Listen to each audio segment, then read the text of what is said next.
নমস্কার, আমি অনুরাধার নতুন একটি ব্লগে আপনাদের অনেক অনেক স্বাগত জানাই।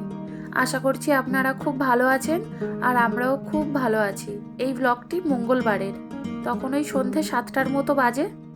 আমি চলে এসেছি রান্নাঘরে রাতের জন্য খাবার বানাতে। আজ রাতের খাবারে বানাবো আটার রুটি আর তার সাথে চিকেন কষা। দাঁড়ান, তার আগে একটু চা করে নিই। চিকেন কষা বানানোর জন্য খালি কড়াইতে আগে গোটা মশলাগুলোকে একটু ভেজে নেব। এখানে গোটা মশলা মানে ওই একটু দারুচিনি, একটু এলাচ, লবঙ্গ, 1 চামচ মৌরি, 1 চামচ জিরে আর 1/2 চামচ মরিচ দিয়ে একটু ভালো করে ভাজা করে নেব। আবার বেশি ভাজা করব না, মশলাটা বেশি ভাজা করলে তিতো হয়ে যাবে। মশলাটা ভাজা করে নিয়ে নামিয়ে নিয়ে ঠান্ডা করতে দেব। এদিকে কড়াইতে তেল গরম করে নিয়েছি, এবার আলুগুলো একটু ভাজা করে নেব। আর চিকেনটাও আমি ভালো করে ধুয়ে রেখেছি। আলুগুলো যতক্ষণে ভাজা হচ্ছে ততক্ষণ আমি মশলাটা করে নেব। 2টো পেঁয়াজ নিয়েছি, একটু টুকরো করে কেটে নিয়ে মিক্সিতে পেস্ট করে নেব। এদিকে আলুটাও প্রায় ভাজা হয়ে গেছে।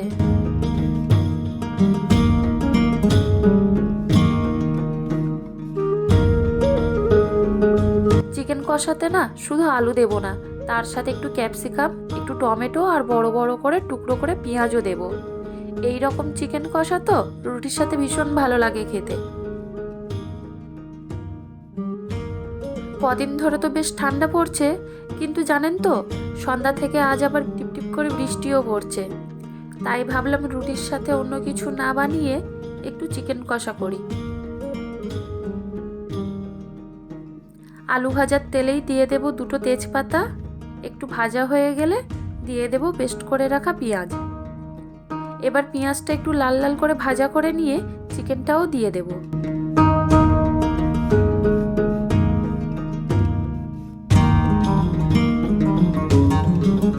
এবার এটাকে ভালো করে নাড়িয়ে নিয়ে জল বার হওয়ার জন্য কিছুক্ষণ রেখে দেব। ততক্ষণে আমি একটু আদা কুচি করে নেব। আদা, কাঁচা লঙ্কা, রসুন আর এতে সামান্য একটু জল দিয়ে পেস্ট করে নেব। এবার এটা চিকেনে দিয়ে দেব।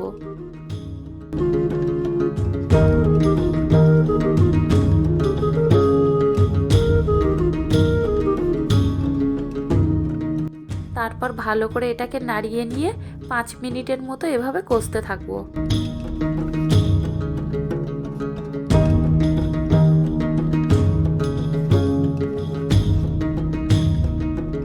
পাঁচ মিনিট পর কেটে রাখা টমেটো, ক্যাপসিকাম আর পেঁয়াজগুলো আর ভেজে রাখা আলু সব দিয়ে দেব।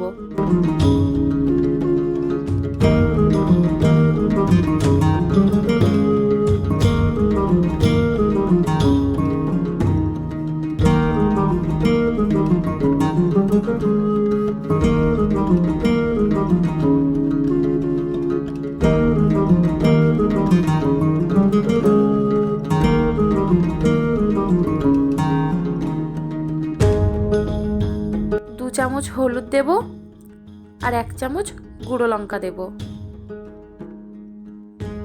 আবারও ভালোভাবে কষতে থাকবো।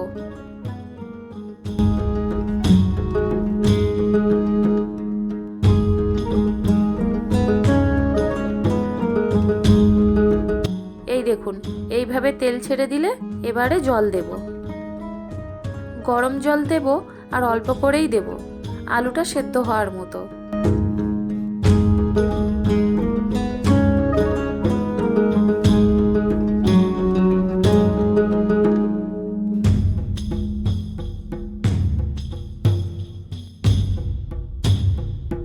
চলুন এবারে আটাটা মাখিয়ে নিই। অল্প একটু নুন দিয়ে আর অল্প অল্প করে জল দিয়ে আটাটা ভালো করে মাখিয়ে নেব।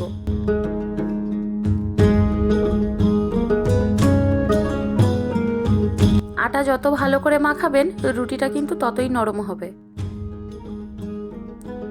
জানেন তো আমার সব রান্না করতে খুব ভালো লাগে, কিন্তু এই রুটি করতে গেলে একদমই ভালো লাগে না। রুটি করতে ভালো লাগে, কিন্তু এই আটা মাখাতে একদম ভালো লাগে না। আটা মাখাতে গেলে জানি না কেন এত রাগ হয়, কিন্তু কিচ্ছু করার নেই। প্রতিদিনই আমার আটা মাখাতে হয় আর প্রতিদিন রাতেই রুটি করতে হয়।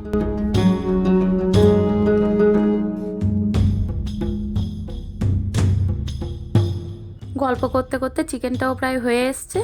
এবার এই গুঁড়ো করে রাখা মশলাটা দিয়ে দেব, দিয়ে আরও 2-3 মিনিটের মতো একটু ফুটিয়ে নেব, নিয়ে তারপরে নামিয়ে নেব।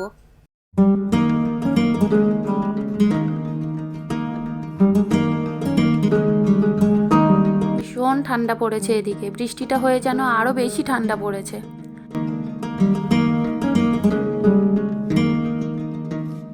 তাড়াতাড়ি রুটি কটা এবার করে নেব।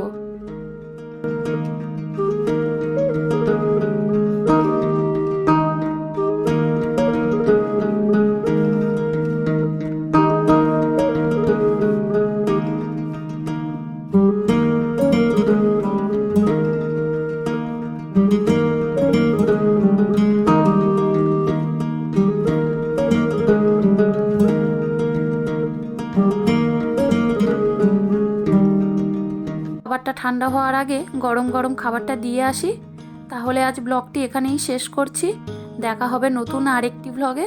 ভালো থাকবেন, সুস্থ থাকবেন, আর ভিডিওটি শেষ পর্যন্ত দেখার জন্য অনেক অনেক ধন্যবাদ।